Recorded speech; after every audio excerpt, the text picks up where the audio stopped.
And Erin Parini, Trump 2020 campaign director of press communications. Erin, great to see you. So we were just watching some of John's report together, and I'm sure you heard some of the questions that he was asking Kayleigh McEnany, or that they were asked of her. You know, I'm curious, why the words stand by? Why those words, stand back, stand by? Just explain it. What does it mean? And I know in the campaign, messaging is just such a huge thing. Words matter. I just want to try to understand. Well, President Trump was very clear in that debate. He was saying stand back and stand by to let law enforcement do the work. That was the entirety of the clip of what the president was saying there. And so to try and slice and dice and take it out of context, the president is saying law enforcement, and he has said it multiple times, if there is any unrest in the street, if there is any disruption to law and order, to get out of the way. He has said it for months now, and allow law enforcement to do the job to restore peace to our streets. He was very clear there in that instance as well.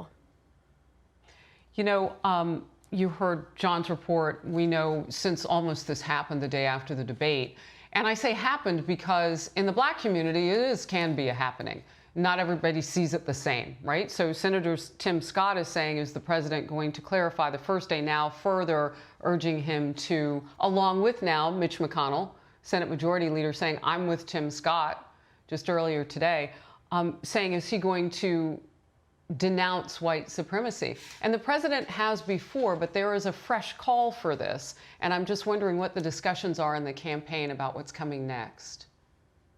Well, President Trump has always denounced white supremacy in all of its forms. He did it on the debate stage, saying, sure, 3 different times, affirming the denouncement of white supremacy.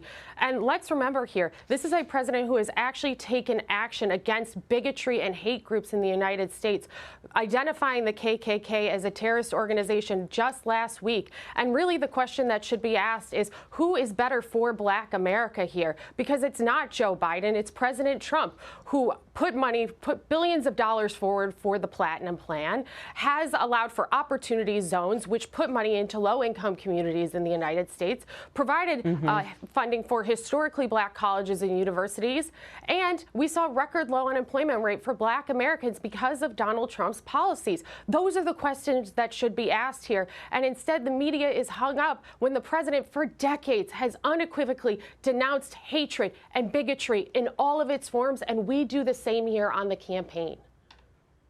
You know, Erin, we actually did talk about all those things yesterday. Gianna Caldwell, myself, several of my guests, we talked about how the president might have missed an opportunity to bring up some of those things. You talked about the opportunity zones. You know, I'm still learning how many there are. There are more than 78 at last check, and now there are many, many, many, many more than when I first started reporting on them.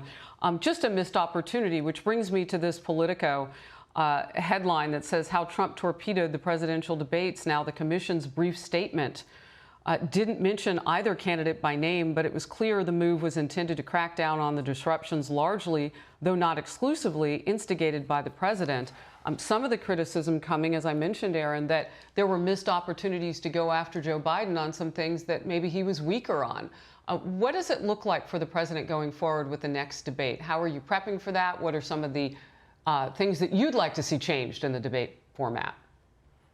Well, we want a fair debate process. We want the moderators to be fair, and we want the president to be able to have a discussion with the American people about his success and about Joe Biden's failures. And so the president was the dominant force during the debate. Everybody saw that, and Joe Biden was weak. So now we're seeing the media and Democrats and the party and Joe Biden's campaign trying to give him an out and trying to provide him air cover from the fact that he was so weak. The president pushed him in a way that nobody else had because he's not getting asked these questions on the campaign trail. Joe Biden wouldn't say law and order. He said Antifa was an idea. Why doesn't that idea, that just doesn't make any sense. Why don't you talk to the small businesses that have been burned to the ground in the United States, Joe Biden, because of Antifa, or the police officers who have been assaulted because of Antifa? He couldn't name one single law enforcement organization, Joe Biden could not, that has endorsed him, because they won't, because they stand for law and order and they stand with President Trump.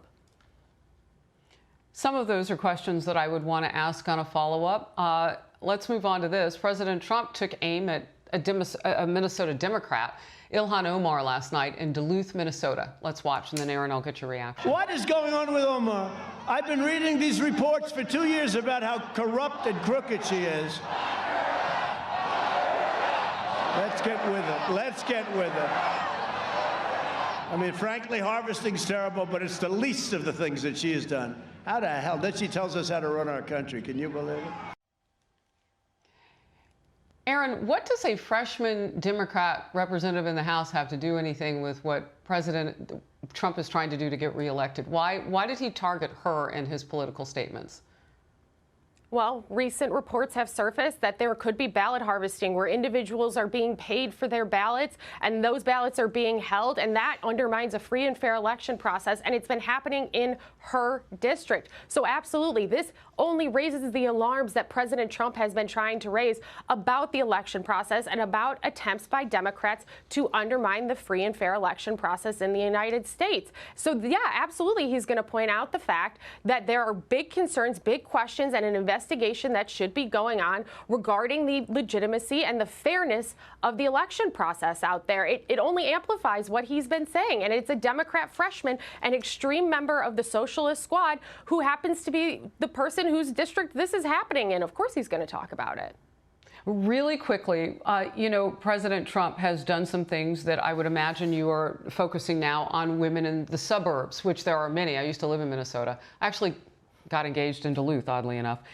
And also small businesses that got hurt in Minneapolis because of some of the more violent protesting. Just real quick, give me a TikTok of what he had to say that stood out in terms of what he's done for people in Minnesota. Well, certainly in Minnesota, it means things like energy independence. It means things like jobs. And it means things like, what is the future going to look like in America? Is it going to look like the rioting and looting we saw in Minneapolis? Or is it going to look like peace and prosperity for the American people? Remember, Joe Biden has said on day one he would do away with the Trump tax cuts. And that would not only raise taxes on over 80% of Americans, it would do away with the doubling of the child tax credit. And as you mentioned, Harris, opportunity zones. That's economic devastation, especially for businesses that are trying to come through the pandemic right now. President Trump continues to lead, and Minnesota's a state we were very close in 2016. It's one we feel even better about now because they have seen a president who has delivered for them, who got regulations out of the way, who continues to pursue energy independence. That's resonating with the people of Minnesota. Erin, Perrine.